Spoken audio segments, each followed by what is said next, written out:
أمثالكم ولكن رسول الله وخاتم النبيين وكان الله بكل شيء عليما صدق الله العظيم بابا دے بلند پڑھی الصلاۃ والسلام علیک یا سیدی یا رسول اللہ وعلى آلک واصحابک یا سیدی یا حبیب اللہ۔ میرے عزت مآب استاد اکرام اور معزز دوستوں اور ساتھیوں، آج جس موضوع پہ میں بات کرنا چاہتا ہوں وہ ختم نبوت کا موضوع ہے۔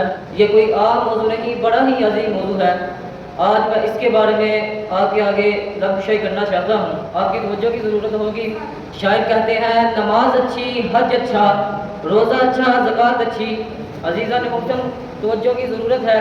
شاعر کیا خوب کہتے ہیں نماز اچھی، حج اچھا، روزہ اچھا، زکوٰۃ اچھی، مگر میں باوجود اس کے مسلمان ہو نہیں سکتا، مگر میں باوجود اس کے مسلمان ہو نہیں سکتا، نہ جب تک کٹ مروں ہوا جائے بتہا کی حرمت پر، خدا شاہد ہے، خدا شاہد ہے کامل ایمان میرا ہو نہیں سکتا۔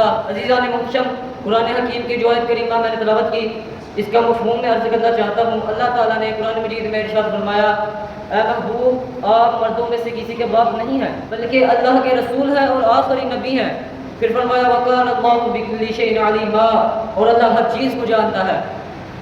اب میں آپ کے آگے اس آیت مبارکہ کا شان نزول عرض کرنا چاہتا ہوں کہ یہ آیت کس وجہ سے نازل ہوئی اور کیوں نازل ہوئی کہ حضور صلی اللہ علیہ وآلہ وسلم کے ایک صحابی حضرت زید بن حارثہ رضی اللہ تعالیٰ جو کہ بچپن میں بکتے بکاتے ہوئے حضور صلی اللہ علیہ وآلہ وسلم کی بارگاہ میں حاضر ہوئے، تو حضور صلی اللہ علیہ وآلہ وسلم نے انہیں اپنا لے پالک بیٹا بنا لیا۔ لے پالک یعنی جسے لے کے پالا ہو۔ تو جب حضرت زید بن حارثہ رضی اللہ تعالیٰ عنہ جوان ہوئے، بالغ ہوئے، تو حضور صلی اللہ علیہ وآلہ وسلم نے ان کی شادی حضرت زینب رضی اللہ تعالیٰ عنہ جو کہ حضور صلی اللہ علیہ وآلہ وسلم کی پھوپھی کی بیٹی تھے ان سے تو خدا کی مرضی یہی تھی کہ شادی نبھا نہ سکی، تو حضرت زید بن حارثہ رضی اللہ تعالیٰ عنہ نے انہیں طلاق دے دی۔ تو جب حضرت زینب رضی اللہ تعالیٰ عنہ کی عدت گزری تو حضور صلی اللہ علیہ وآلہ وسلم نے ان سے نکاح فرما لیا۔ جب نکاح فرما لیا تو یہودیوں کو یہ بات پتہ چلی تو انہوں نے شور مچانا شروع کر دیا کہ معاذ اللہ محمد نے تو اپنے بیٹے کی سابقہ بیوی سے شادی کر لی۔ جب یہودیوں نے یہ شور مچایا نا تو چاہیے تو یہ تھا کہ حضور صلی اللہ علیہ وسلم نے جواب دیتے، لیکن خدا کو اپنے محبوب سے پیار ہی طرح تھا کہ اللہ تعالیٰ نے قرآن مجید میں ارشاد فرمایا ما کان محمد ابا احد من رجالکم ولکن رسول اللہ وخاتم النبیین۔ اے محبوب آپ مردوں میں سے کسی کا باپ نہیں بلکہ اللہ کے رسول ہیں اور آخری نبی ہے۔ پھر فرمایا وکان اللہ بکل شیء علیما، اور اللہ ہر چیز کو جانتا ہے۔ قربان جب ہم اپنے محبوب کی شان پر کہ اعتراض تو دشمن کرتے ہیں لیکن جواب خدا دیتا ہے، کیا شان ہے ہمارے نبی صلی اللہ علیہ وآلہ وسلم کی۔ معلوم ہوا کہ لے پال کا بیٹا حقیقی بیٹا نہیں ہوتا اور قیامت تک یہی اصول رہے گا۔ تو اللہ تعالیٰ نے فرمایا اے محبوب آپ کسی رجل کے باپ نہیں۔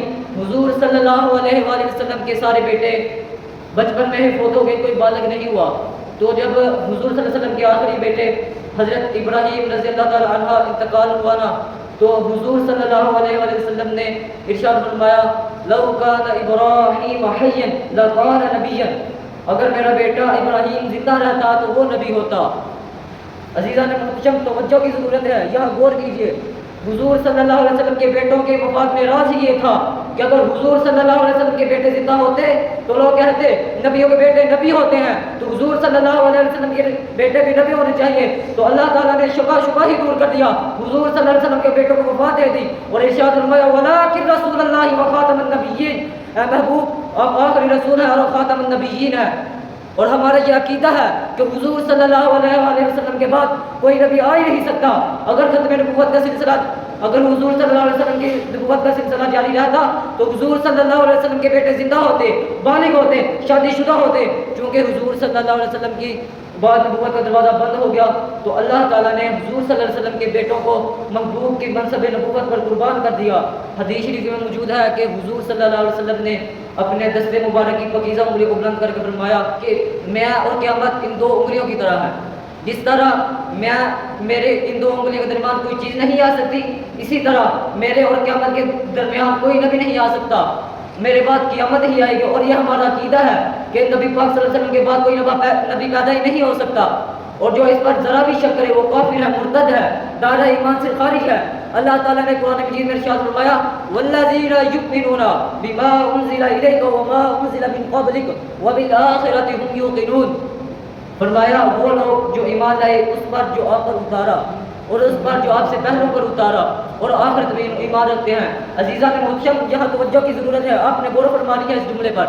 اگر حضور صلی اللہ علیہ وآلہ وسلم کے بعد کسی نبی نے آنا ہوتا تو اس کا بھی ذکر ہوتا، لیکن پہلے انبیاء آئے، انہوں نے حضور صلی اللہ علیہ وآلہ وسلم کا ذکر کیا، لیکن حضور صلی اللہ علیہ وآلہ وسلم نے بعد میں آنے والے کسی نبی کا ذکر نہیں کیا، بلکہ ارشاد فرمایا لا نبی بعدی، میرے بعد کوئی نبی نہیں ہے۔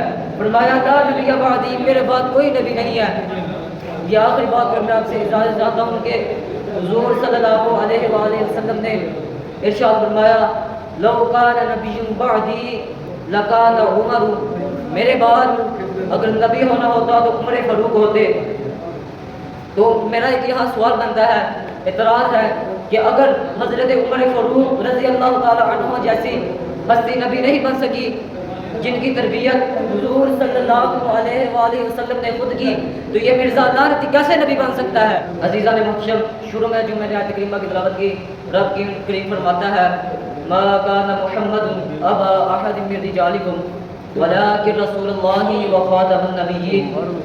عزیزان محترم، اس آیت سے ہمیں معلوم ہوتا ہے کہ حضور صلی اللہ علیہ وآلہ وسلم کے بعد کوئی نبی آ نہیں سکتا۔ حضور صلی اللہ علیہ وآلہ وسلم کے بعد نبوت کا دروازہ بند ہو گیا، اب کوئی ماں جن ہی نہیں سکتی۔ تو امیر اہل سنت میں کیا خوب نعرے لگوائے ہیں، میں نعرہ لگوانے لگا ہوں، آپ سب نے کہنا ہے آخری نبی احمد مصطفیٰ، احمد مجتبیٰ، آمینہ کا لاڈلا، سب صحابہ کا عقیدہ، محمد مصطفیٰ،